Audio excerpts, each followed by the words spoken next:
Welcome back, dear students. We are in quadratic equations, and in this part I am going to discuss about how can we find the nature of roots of quadratic equation with the help of quadratic formula, or I can say with the help of discriminant of the quadratic formula.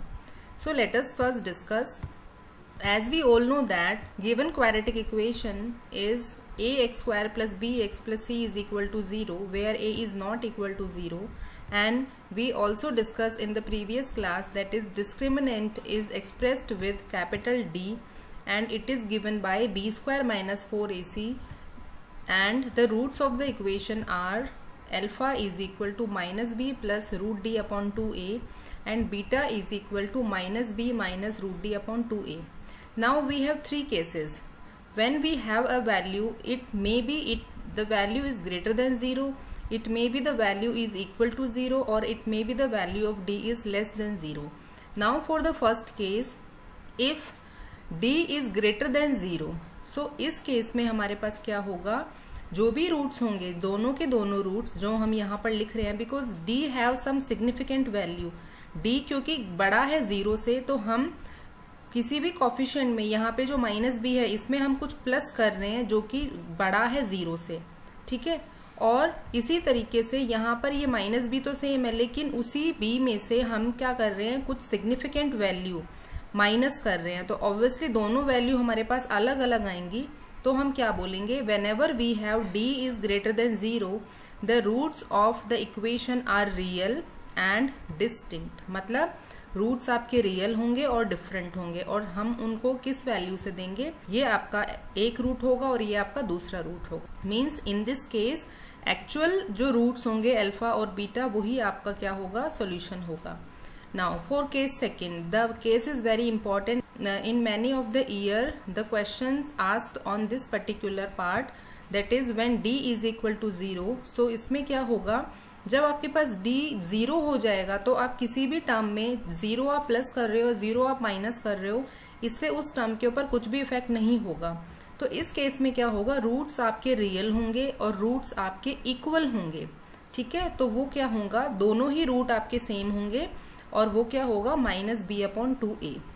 Now the third case, when d is less than 0, जब भी d less than 0 आएगा तो आपको ये मालूम है under root कभी भी माइनस वैल्यूज के लिए सॉल्व नहीं होता। तो जैसे ही रूट के अंदर नेगेटिव वैल्यू आएगी तो हम क्या बोलेंगे कि इस इक्वेशन के रियल रूट्स प्रेजेंट नहीं है। इक्वेशन के रूट्स क्या होंगे, इमेजनरी होंगे। Imaginary means which are not real, ठीक है। This kind of roots you will be solved when you are in class 11th. there we have studied about complex numbers, जहाँ पे real और imaginary numbers हम अलग अलग पढ़ते हैं। now on a summary note, I am drawing the table here. value of d is present here, nature of roots are written over here, and what are the roots are written here. so if d is greater than 0 then roots are real and unequal, or we can say that real and different, और वो होंगे क्या, minus B plus minus, दोनों को मैंने मर्ज करके लिख दिया है, root d upon 2a। If d is equal to 0 then roots are real and equal and each root is equal to minus b upon 2a, and if d is less than 0 in that case we can say that no real root exist और no real root present, और उसके roots हम नहीं calculate कर सकते, ठीक है। Now the questions are on this particular type are always appear in the board exams if we check the previous year papers। और क्वेश्चन कैसे आएंगे, read the question, it is asked in CBSE 2017। Question कह रहा है find the value of k for which the roots of quadratic equation are equal।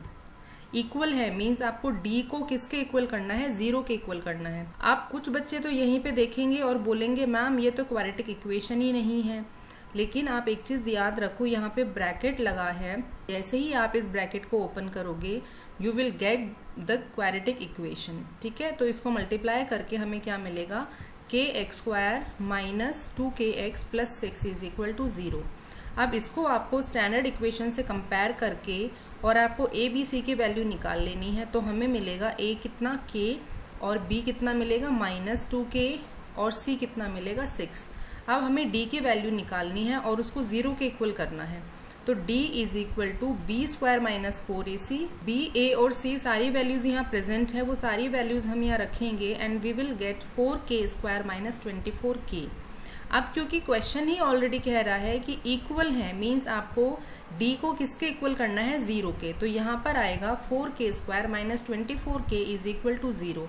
Now you can easily see that k is present here and present here, k दोनों के पास है और ये भी 4 का फैक्टर है, 6 टाइम मल्टीप्लाई 4 24 होता है।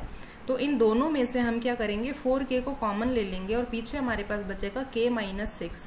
एंड हमें मालूम है कि इनके हमें फैक्टर फैक्टर के बाद हमें जीरोस कैसे निकालने हैं, कि अगर दो नंबर्स का मल्टीप्लिकेशन 0 है तो either 4k is equal to 0 और k minus 6 is equal to 0। तो 4k कितना आ जाएगा, इज इक्वल टू 0, तो k आ जाएगा आपके पास 0 और k minus 6 is equal to 0 रखेंगे तो k आ जाएगा 6। अब हमें इन दोनों वैल्यूज को ये चेक करना है कि जिसके ऊपर इक्वेशन क्वाड्रेटिक भी रहे, ठीक है, क्योंकि यहाँ पर हम जब भी क्वाड्रेटिक इक्वेशन पढ़ते हैं तो हम बोलते हैं ax square plus bx plus c is equal to 0 where a is not equal to 0। ठीक है, यहाँ पर ये जो a है ये 0 नहीं होना चाहिए। तो अब आप जब इस इक्वेशन को देख रहे हो तो यहाँ पर k है, इसका मतलब k को क्या नहीं होना चाहिए, 0। अगर k 0 हो गया तो ये इक्वेशन क्वाड्रेटिक इक्वेशन ही नहीं बचेगी, और अगर इक्वेशन क्वाड्रेटिक नहीं बची तो हम कैसे प्रूव करेंगे इस इक्वेशन के रूट्स रियल हैं और इक्वल हैं। ठीक है, तो इसलिए आपको यहाँ पर k की वैल्यू को डिस्कार्ड करना पड़ेगा। So the value of k will be 6 for that the equation has real roots. Okay, इस अकॉर्डिंग आपको ये क्वेश्चन सॉल्व करने हैं। Now next is find the value of k for which the root of quadratic equation x square plus 5kx plus 16 is equal to 0 has no real roots। No real root की condition आपके दिमाग में आ जानी चाहिए, d should be less than 0। ठीक है, तो यहाँ पर मेथड वही है, आपने इक्वेशन लिखी, उसके बाद आपने उसका स्टैंडर्ड फॉर्मेट लिखा, उसके बाद आपने a b c की वैल्यूज लिखी, a is equal to 1, b is equal to 5k and c is equal to 16, और आपने यहाँ पर b स्क्वायर माइनस 4ac लिखा और ये वैल्यूज प्लेस करी और ये एक्सप्रेशन आ गया, that is 25k square minus 64। अब अगर ये इक्वल टू 0 होता तो हम लोग आराम से इसके रूट निकाल लेते, ठीक है, k की वैल्यू आ जाती, लेकिन ये आपके पास लेस देन 0 है, मतलब ये वैल्यू हमेशा लेस देन 0 रहनी चाहिए, उसके लिए आपको k की वैल्यू बतानी है। तो आप इसको क्या करेंगे, इन इक्वालिटी से सॉल्व करेंगे। यहाँ पे आपने लिखा 25k square minus 64 is less than equal is less than 0। ठीक है, आपने पहले क्या लिखा, 25k square minus 64 is less than 0। अब जब हम 64 को इस तरफ लेकर आएंगे तो जैसे इक्वल में रूल होता है वही यहाँ पर भी है कि ये प्लस का हो जाएगा। अब हमें क्या करना है, इस 25 को हमें इस तरफ भेजना है। अगर आप ऐसे डायरेक्ट आपको कन्फ्यूजन होता है तो आप क्या करो, दोनों तरफ 25 से डिवाइड करा दो तो भी इनइक्वालिटी एग्जिस्ट करेगी। ठीक है, तो यहाँ पे क्या आ जाएगा, k square is less then 64, k square is less then 64 upon 25। अब हमें तो k की वैल्यू निकालनी है, k स्क्वायर की तो नहीं निकालनी। तो 64 8 का रूट होता है 25 5 का, तो हम इसको क्या लिख सकते हैं, 8/5 का होल स्क्वायर लिख सकते हैं। ठीक है, तो अब आपको पता है कि जैसे ही आप इस स्क्वायर को, मतलब दोनों तरफ जब आप स्क्वायर रूट लेंगे तो आपके पास इक्वेशन आएगी k is less than equal to plus minus 8/5। ठीक है, अगर x square is equal to 1 होता है तो x is equal to plus minus 1 होगा, लेकिन अब ये तो पॉसिबल नहीं है कि एक ही टाइम एक ही नंबर लेस देन हो 8/5 से भी और लेस देन हो माइनस 8/5 से भी। ठीक है, इसका मतलब क्या होगा कि नंबर जो है वो माइनस 8/5 से तो बड़ा होना चाहिए और जो k है वो 8/5 से छोटा होना चाहिए। तो ये वो पर्टिकुलर रेंज होगी या ये वो पर्टिकुलर वैल्यूज होंगी, माइनस 8/5 से बड़ी वैल्यू और 8/5 से छोटी वैल्यू जब भी होगी k की, तो इस इक्वेशन के रूट्स क्या होंगे, रियल नहीं होंगे। ठीक है, जैसे ही आप इससे बड़ी और इससे छोटी कोई भी वैल्यू यहाँ पर रखेंगे, ये इसकी वैल्यू क्या आ जाएगी, माइनस आ जाएगी। You can do it at your own, assume any value in between, और आप उसको जैसे इसमें रखोगे तो ये वैल्यू माइनस आ जाएगी। इसका मतलब है d इज लेस देन 0 आपके पास आ जाएगा। ठीक है, now let us take one more example.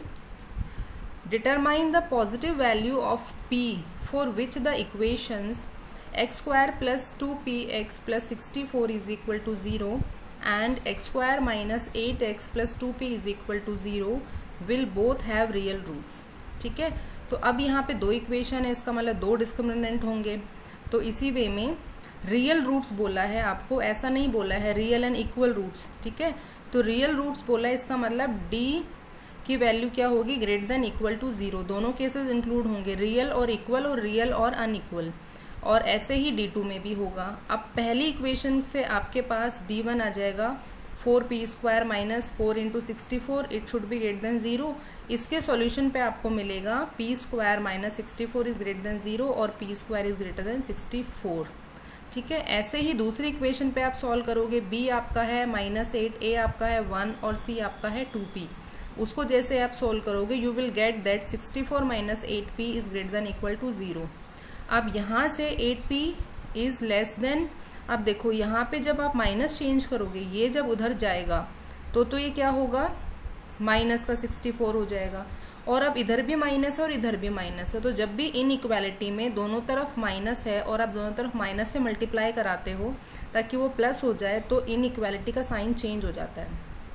ठीक है, तो जैसे आप इसको लेके जाओगे -8p is greater than equal to -64 आएगा. अब यहाँ पे माइनस से माइनस ऐसे कैंसिल नहीं होता इक्वल के जैसे, इसमें इन इक्वालिटी चेंज हो जाती है, वो पलट जाती है.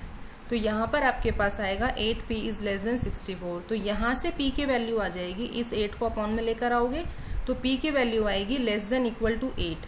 और यहाँ से p की दो वैल्यू आएंगी प्लस माइनस 8. तो क्योंकि हमें यहाँ पर केवल पॉजिटिव वैल्यू लेनी है, क्वेश्चन कह रहा है पॉजिटिव वैल्यू ऑफ p, तो p की पॉजिटिव वैल्यू उठानी है. p यहाँ पर भी इक्वल है 8 के और यहाँ पर भी इक्वल है 8 के. ठीक है, लेस देन इक्वल, बट यहाँ पे -8 भी आ रहा है, लेकिन हमें केवल पॉजिटिव वैल्यू लेनी है.